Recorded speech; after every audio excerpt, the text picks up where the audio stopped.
நீங்கள் ஊழியம் செய்ய போகிறீர்கள், செய்ய வேண்டும் என்று விரும்புகிறீர்கள், அதுக்கு ஒரு ஒழுங்கான பாங்கு இருக்க வேண்டும். விசுவாசி இருக்கும்போது ஹவுஸ் விசிட்டிங் போகாதீங்க. ஒவ்வொரு வீட்டுக்குள்ளே போகிற பொழுது பலதரப்பட்ட பிரச்சனைகள் இருக்கும். வாசல் படியிலே பாவம் படுத்திருக்கும், வாசப்படியிலே பட்டயம் சொறி இருக்கும்.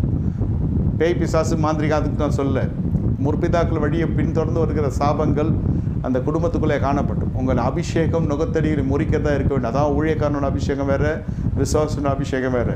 உங்கள் அபிஷேகம் ஆராதனை ஸ்தலத்துக்கு வந்து கர்த்தருக்குள்ளே ஆராதிக்கிறீர்கள் பாருங்கள், பாடுகிறீர்கள், ஜெபிக்கிறீர்கள், துதிக்கிறீர்கள், அந்நிய பாஷை பேசுகிறீர்கள். இந்த அபிஷேகம் வேறு. அது போய் ஒரு குடும்பத்தை உடைய சாபக்கட்டுகளை அறுத்து முறித்து எகிப்திலிருந்து இஸ்ரேல் புத்திரரை வழி நடத்தியதை போல பார்வோன் இடத்தில் தர்க்கித்து உலகத்தின் அதிபதியாக பார்வோன் சொல்லுகிறேன். பிசாசை ஜெயித்து நீங்கள் ஆத்துமாவை ஆலயத்துக்கு கொண்டு வர வேண்டும்.